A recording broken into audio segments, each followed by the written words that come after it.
Okay, everyone. Hello. Thank you for joining us tonight for our Aging in Place presentation with Leacy Brown, who is with SDSU Extension. She is a gerontology field specialist, and she's out in Rapid right now, so that's why she's zooming in. Don't want to make her drive all the way here. That's a long drive. But we're glad to have her here with us tonight, and hopefully you guys learn a lot. Take it away. Awesome. Thank you. I appreciate everyone being here tonight. Before I begin, I want to make sure my audio is okay. Okay, well, I'll let you let me know if anyone's having trouble hearing me. Yep, it sounds great on our end. Okay, very good. So again, my name is Leacy Brown. I am a gerontologist with South Dakota State University Extension. And really what that means is I provide education and outreach on topics related to aging and older adults. My professional interests include aging well, aging in home and community, family caregiving, fall prevention, ageism, and care and end-of-life planning. But don't worry, I'm not going to talk about all those topics tonight. I'm going to focus this presentation on aging in place. So that is, again,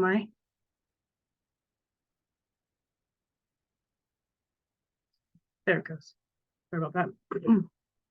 So the overarching purpose of this presentation is to really help you understand what you need to know to stay in your home longer as you get older and near the end of your life. Today, I'm going to cover topics about accessible housing and who needs it. I'm going to talk about the need for home modifications. I'm going to talk about some of the free resources that can help you plan for home modifications and communicate with contractors about what you might want in your home. I'm going to discuss some of the challenges that we all face as we try to bring home modifications into our home. And I'll close the presentation with a discussion about some local efforts trying to overcome some of the challenges that we might face accessing home modifications. This is a little bit easier to do when I'm there, but I want you to take a moment and just think about, what does home mean to you? Just let you think about that for a moment.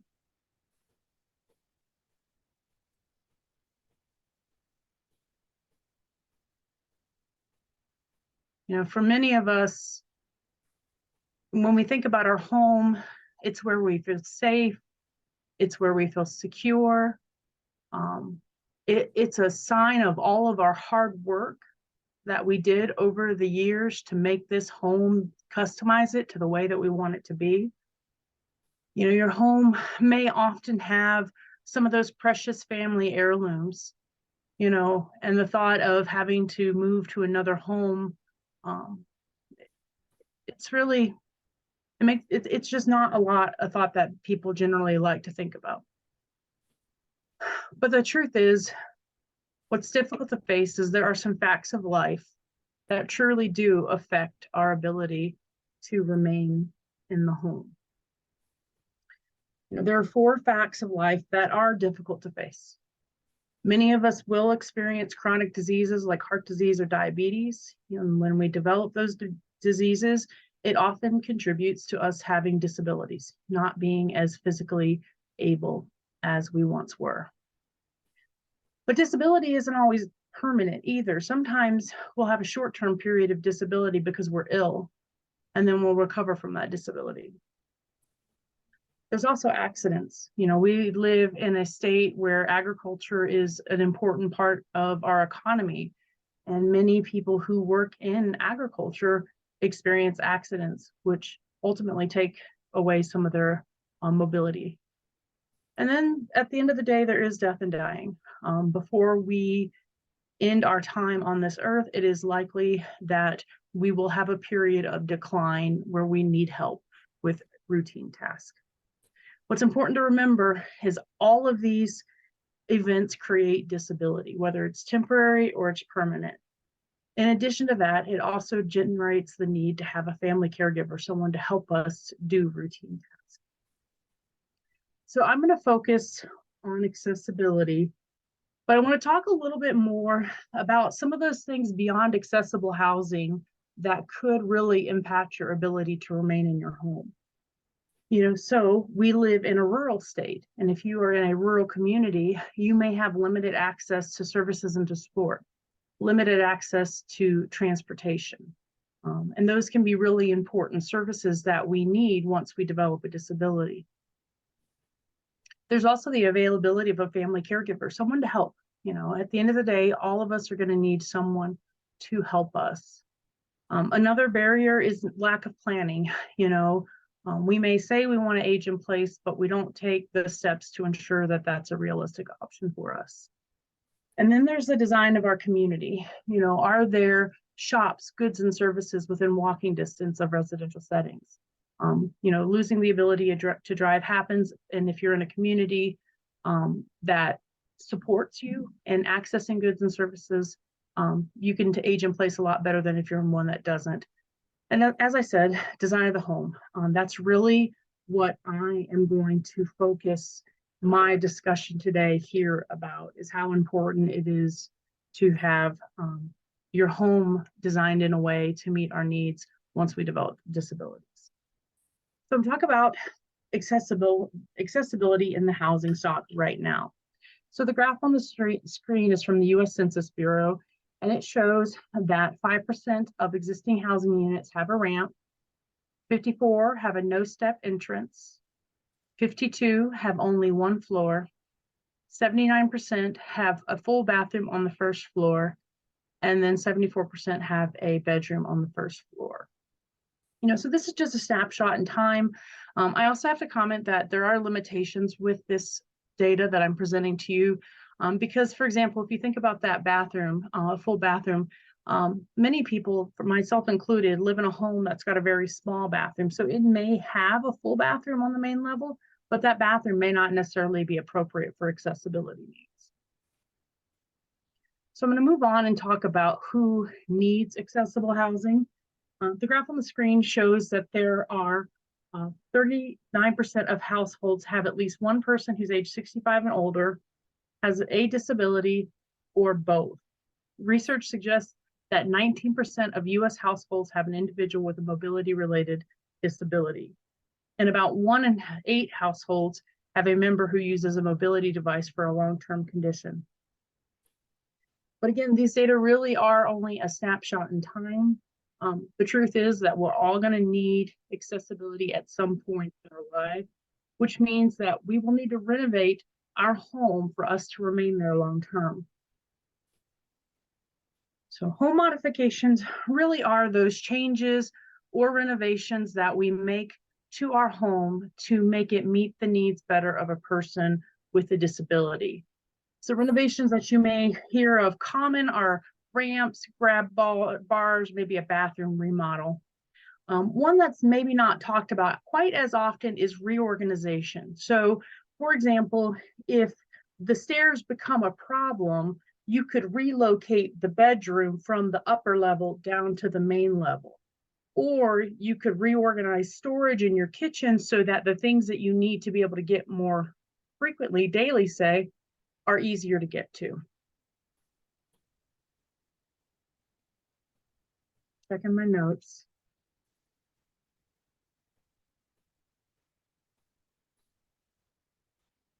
So what we're really here to talk about today is, what do you need to know to stay in your home longer? So far, I've given you a lot of background, a lot of statistics.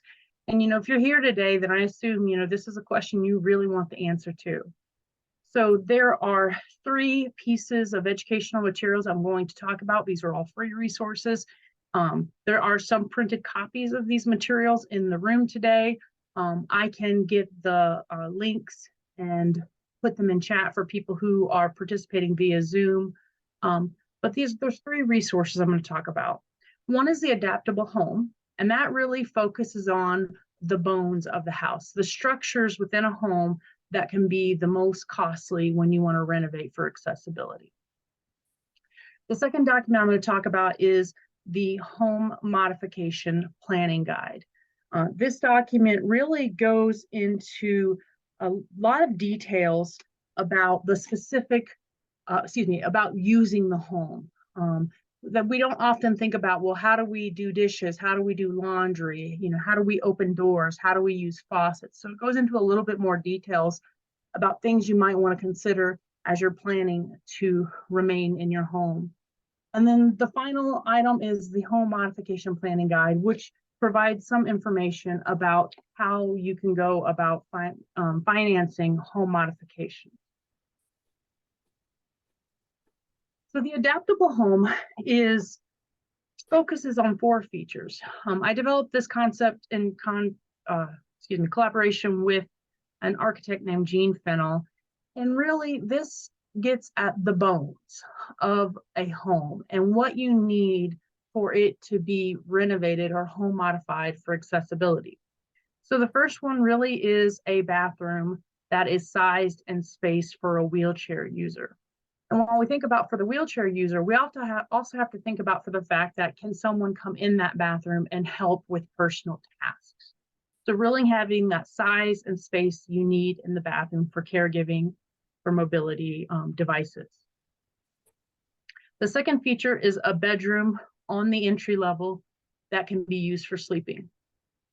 The third feature is wide halls and doors. The final essential feature really is an entry that is either on grade or it can be adapted to grade with a ramp. And really what that is about is minimizing that rise above grade, because for every inch of rise, you need 1 foot of ramp. So a 30-inch rise requires a 30-foot ramp. The bonus feature is wide stairs. A lot of times folks have the idea in their head that for a house to be appropriate for aging in place, it needs to be all ranch 1 level. That's not necessarily true. The key is having those essential features, bedroom, bathroom, on the entry level. So this series is really focused on new builds, but just say you're in the market to purchase a house. It can give you an idea of what features to look for if you want to renovate that house for accessibility.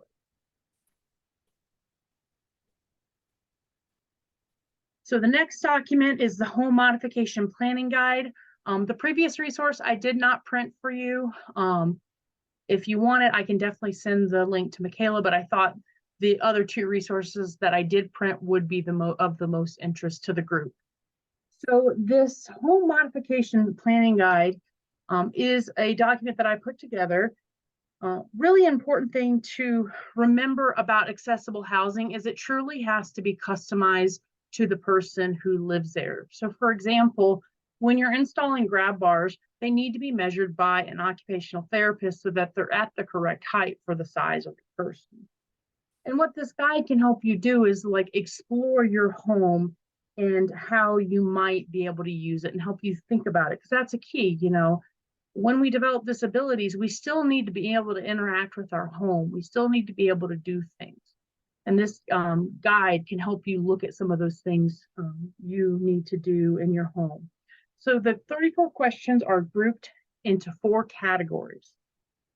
The first category is exterior. This is really focused on the need to be able to travel from wherever you park to your front door without any steps or barriers in the way. So it's going to ask you questions related to steps. It's going to ask you questions about lighting. It's going to ask if there's space for a ramp.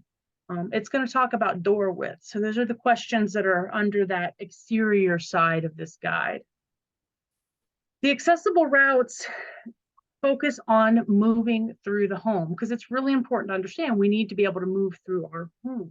So again, it talks about the door widths. It talks about thresholds. It talks about the type of flooring. It talks about stairs and whether or not there's handrails.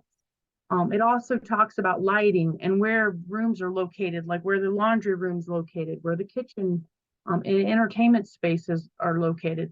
So for example, if you happen to have a sunken living room, well, that creates a barrier to somebody who might use a wheelchair to come to the living room. So the essential features really are the most critical features that we need in the home if we plan to stay there through the end of our life, through our aging years. The essential features really are that bathroom. I mean, when it comes to laundry and cooking, someone else can do that. But if you can't use the bathroom in your home, that becomes a major issue. So these questions focus on those essential features of the bathroom that can help make your home more appropriate for aging in place. The final set of questions is about using the home. These questions emphasize that the home is a place of constant activity, and these features can help ensure that a person with disabilities can be part of the day-to-day activity in the home. So it talks about door handles. Have you seen those lever style door handles versus the traditional knobs? If we develop arthritis, those lever styles can be easier for us to use. The same with faucets. There are lever style and knob style. It asks about lighting. Lighting tends to be a really important feature of the home that cuts across all areas. And then there's outlet control and location, as well as storage. So, when you're thinking about storage, you want some of it to be accessible from a seated position. So it's really trying to get you to think about how you might actually interact with your home. And I definitely want to emphasize that this guide is not an exhaustive list of all the changes you might have to make. So for example, if you or a loved one ever develops a need for a ceiling lift to be transferred, then there would be some additional modifications that would have to take place to ensure that the ceiling is strong enough to hold the weight of the ceiling lift. Some of these changes are costly, and that's most people have questions about, well, how do we pay for this? They're interested in this and they want to know how can they pay for this. Really, the first step is looking at your personal finances. Depending on your specific situation, some of these options on the screen might be a good fit for you. But you need to talk to a banking or financial professional to really know. So for example, in some situations where somebody doesn't have heirs, a reverse mortgage might be a good fit for them, but that really depends on each situation. You can also talk to your insurance agent to see if one of your policies potentially has some sort of coverage for home modification. So, what do you do if you can't get private financing? The really tough thing about home modifications is that most people do not realize they need them until they need them because there's a crisis or something has happened and they're no longer able to get around. It could be something as simple as there is a knee replacement surgery, and in home that care is not an option because of the lack of accessibility. And many people just they haven't planned for this, so they don't really have the resources to do it. So if you can't get private financing, I'm part of a project that I will tell you more about later. But one of the things we're trying to do is to get organizations as well as funders who help with home modifications to list themselves in these two databases. One is the Helpline Center. You can call them, you can search their website. They have information about organizations who provide home modifications to individuals who are unable to get private financing. Dakota at Home is another option for you. It is run by the state of South Dakota, and it is their intake line for the services they offer, but they do have a searchable database that you can look through. So these are two resources to help try to find resources, and I'll tell you more about this a little bit later in the discussion. So what if I'm renting? That's a really important question. Reasonable accommodations and reasonable modifications in rental housing are covered by federal legislation, and I do have them listed on the screen. That's the Fair Housing Act, Section 504, and Americans with Disability Act. Renters have to work with their landlords to make modifications.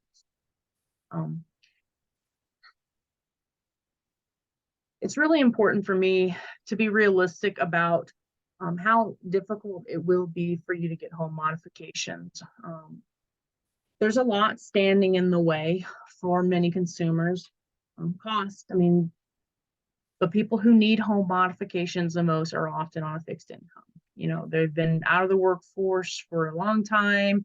They've been living on a fixed income. You may relying on Social Security, relying on a modest pension. They just don't have a lot of savings available to make home modifications, which can be very costly. I mean, a bathroom renovation can be $10,000 low estimate. There's also social economic status. People who have earned less over their lifetime, it's more difficult for them to plan for home modifications. There's the simple challenge with the availability of providers. There are a limited number of professionals who actually provide home modification services. Rurality is an issue. Particularly rural communities may not be able to get access to materials and supplies. They may not be able to hire contractors. There's just a variety of challenges for anybody who's trying to get home modifications in a rural community. There's also consumer perceptions. I hear so often about people who are resisting a ramp, or they're resisting using a walker or anything because they don't like to be perceived as having disabilities. You know, so people are ashamed of needing things like ramps and accessibility. So sometimes they are not willing, they just won't do it. There's also the stigma of it being ugly, which is part of the reason I have this bathroom on the screen. This bathroom is a bathroom that could be renovated for accessibility pretty easily. And it's an attractive bathroom. There's also architectural barriers. Some units simply are not cost effective to renovate. So you're thinking of like a split foyer home where they have steps to go in up both ways. Those units are just really difficult to renovate for accessibility.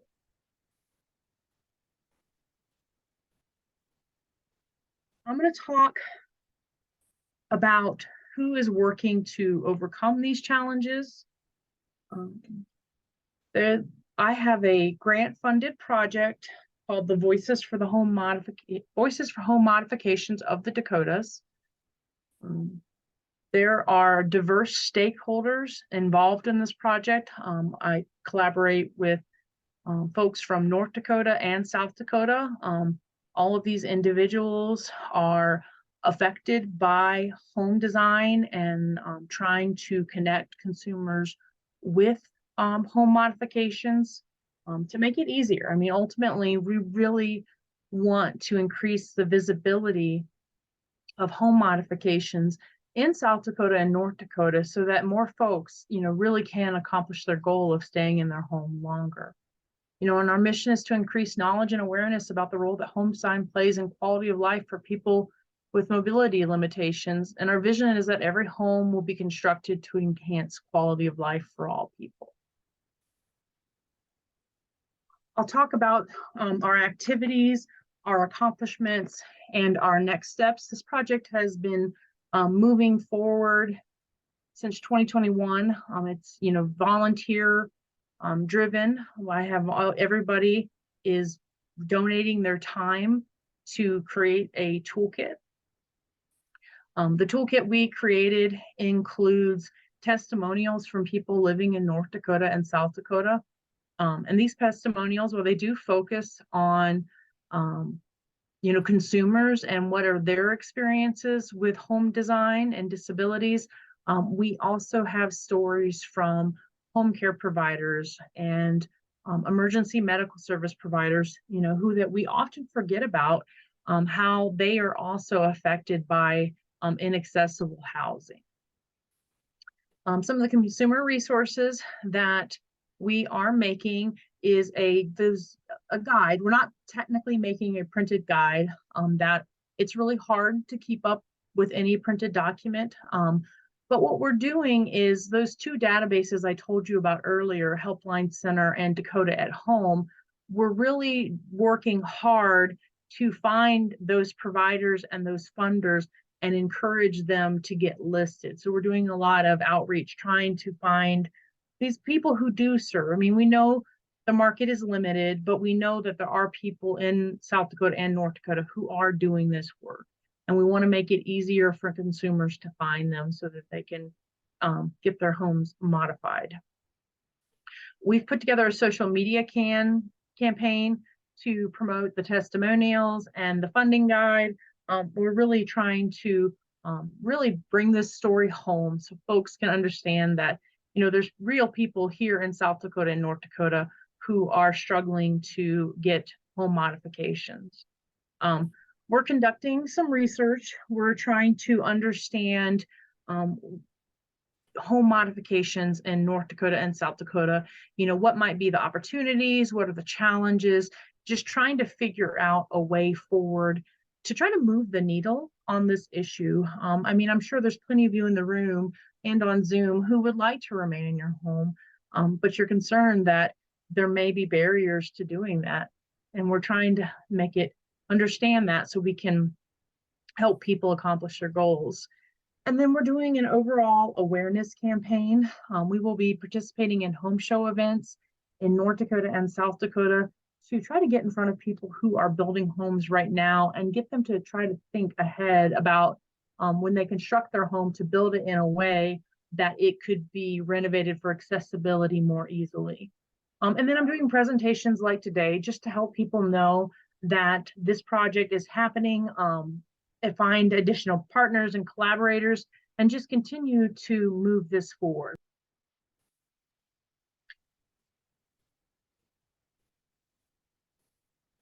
So I went through this super quick, but maybe we'll have some discussions. What I can tell you from my experience is that it is really difficult for people to find accessible housing. You know, I've known people who have had family members develop Parkinson's, and, you know, they struggled to find a home that would meet, you know, their needs as the Parkinson's progressed. You know, home renovations are those changes or renovations that we make in our home to make it meet our needs as we develop disabilities. And there's a wide array of home modifications, and they really do need to be customized to, you know, your specific situation. You know, what a wheelchair user, you know, might vary from what a crutch user. You know, a story that I heard recently was a man used crutches most of his life. He developed polio as a very young child, a baby, and he used crutches his whole life. And when he used crutches, he liked to have the carpet. But, you know, as he got older, he found that he needed to use a wheelchair. And then he realized that the carpet made the wheelchair harder to use. You know, so you really have to customize that accessibility to your specific needs. There are different options to finance home modifications. It's really a matter of checking your personal finances, talking to a financial expert, and figuring out what might make sense for you. I didn't go into the costs of care, but what home modifications really can do is help it make it possible to have care in your home, which can save costs when it comes to the cost of care. But there is that initial investment of home modifications. Many people face challenges finding home modification providers and affording the cost. I mean, that's a sad reality of this issue is it's very costly, and finding people to do it. Like, I'm trying to get my roof done, and that has been a challenge in of itself. And there's plenty of companies who do roofs. I can't imagine what it's like trying to find somebody to do an accessibility renovation who actually knows what they're talking about. And the Voices for Home Modification Project really is trying to increase the visibility of home modifications as a critical issue for both North Dakota and South Dakota. It's just a way for us to really make care in the home possible, because that's ultimately what we really have to be thinking about, is how can we make our home a place where care can be provided. And that's an important part of like how to stay in your home longer, is really facing that reality and trying to make a plan for it.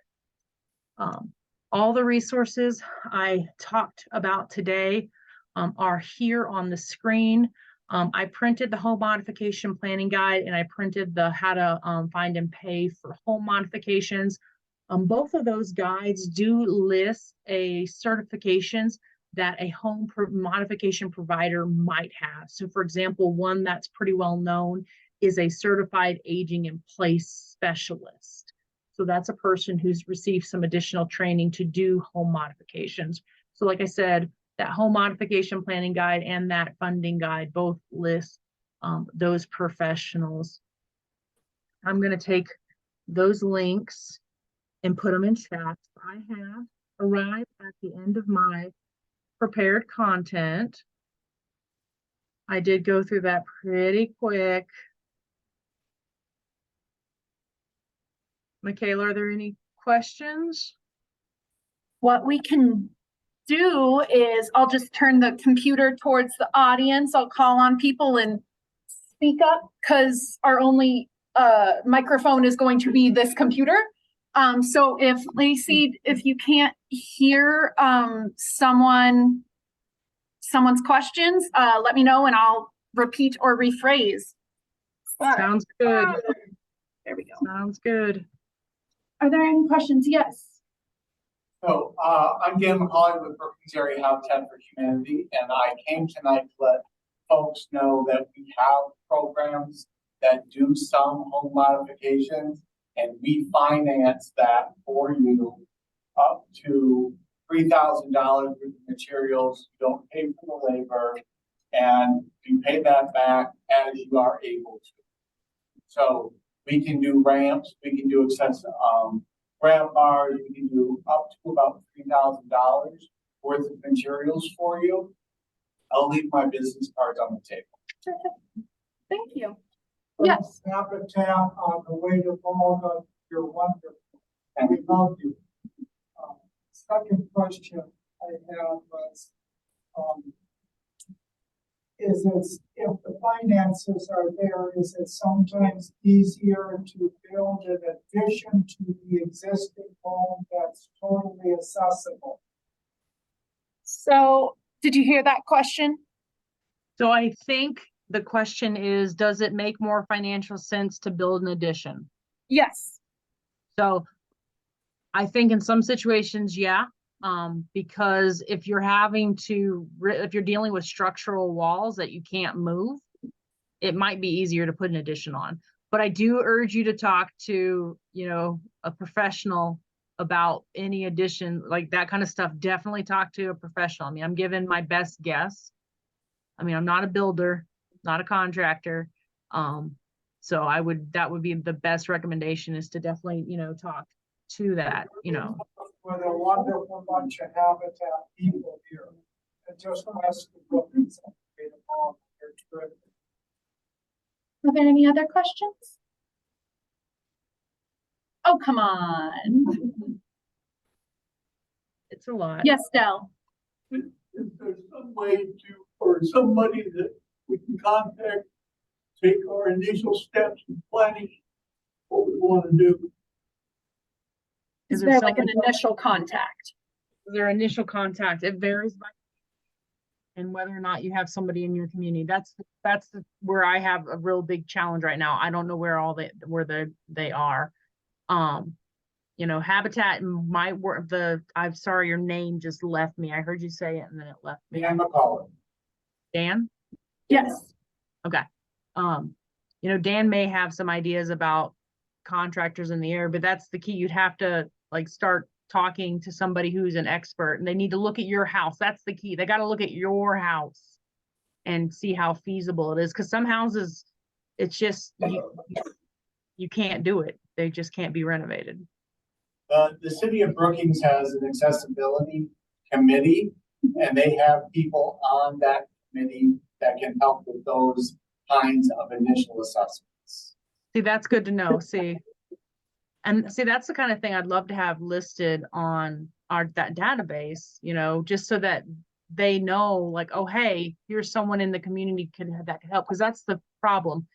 Sure, you can Google home modifications and try to look in your community, but are these businesses listed on websites? You know, are they in the phone book? It's like finding them is what can be so difficult. And I don't think there's a huge market for it. Like there is a market, but I don't think there's a lot of providers, if that tracks what I'm getting at. Like there's the demand, there's plenty of people who want this, but finding the professionals who can do the work is a little bit harder. Yes.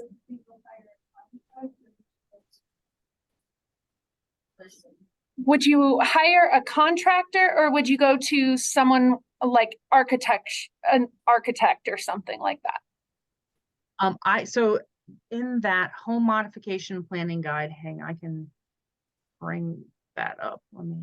Bear with me 1 second. I will show you what I would tell you to do.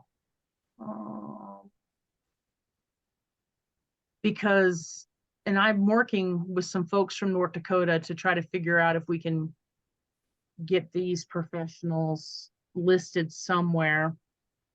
But there are national organizations who have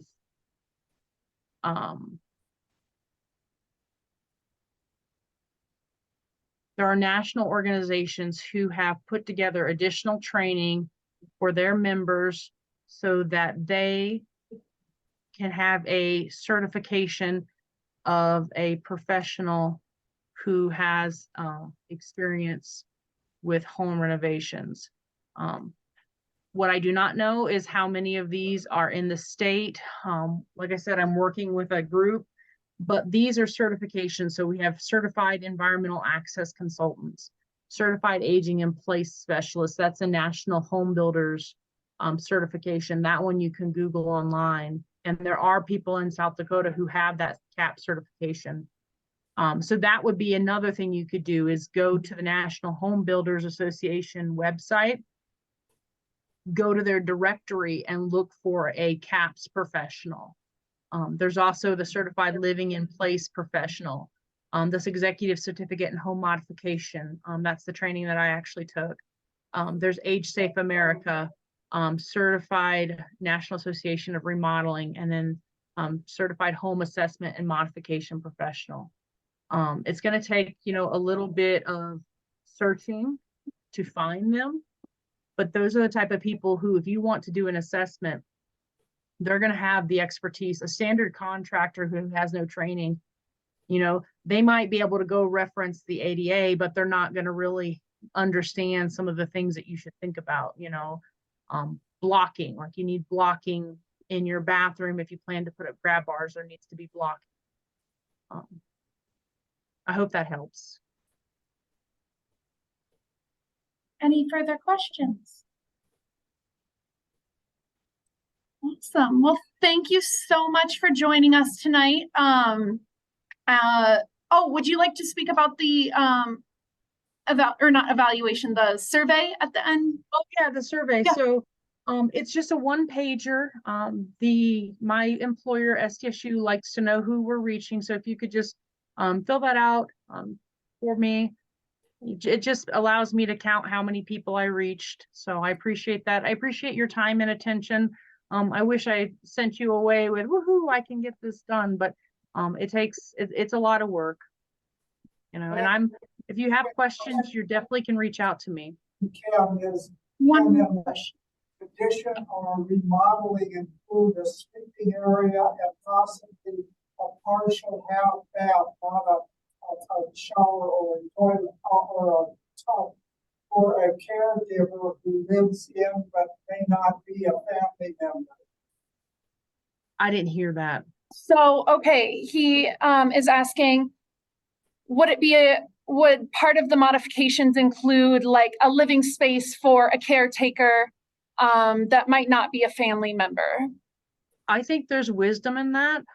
You could use it as a rental, when if you weren't, you could use it as a vacation rental, and then you'd have it for whenever there's a caregiver. I do think there's wisdom in that, having somewhere, because it could be, It could be a family member. I mean, maybe there's a deal that gets made with the family, one of the grandkids, they're going to live, I mean, we're in Brookings, you know, they're going to live with grandma and grandpa and kind of help with tasks around the house. They're going to get maybe a reduced rent or whatever. So yeah, I would say if you have the means to add that, it would be it'd be a benefit on multiple levels. Be sure you check your zoning. Yes. Does not allow a lot of that in most neighborhoods. That's too bad. That's too bad. They need to get on the ADU bandwagon. Yes, they do. So many. That's so a many really good solution colleges- though. ADUs are really a great solution for family caregiving. They truly are. Because then people could still have their own space, their own privacy, and still be close enough to, you know, have a caretaker. So In Bojack and college towns, is it possible to partner with the faculty so that students, maybe two of them can, tandem to help a family stay in their home? So what I think I heard was, would it be in a college town, would it be possible to work with students on campus to help somebody stay in their home? Sure. With faculty supervision. Let's say yes. Wouldn't that be nice? I think it's a wonderful idea, you know, I mean, SDSU does have an architecture, but you know, I'm out in Rapid City. I'm not connected to, I am connected to campus, but Extension's a little different. So we don't really run with the faculty too terribly much, but it would be a wonderful idea, you know, and it'd be a great idea too, for just building more accessible units. They have a program like that out here in Bell, I think, where they have students build houses. They're not accessible houses, but they have students build houses. But how easy would it be to have them build an adaptable home concept when they're building their houses as part of their projects? So yeah, it's a great idea. Well, I think with that, as long as there is no other thoughts in the audience. With that, I think we will end the presentation, and thank you so much for joining us tonight. This was a great talk. Thank you. Have a good night. Have a great evening. Yep.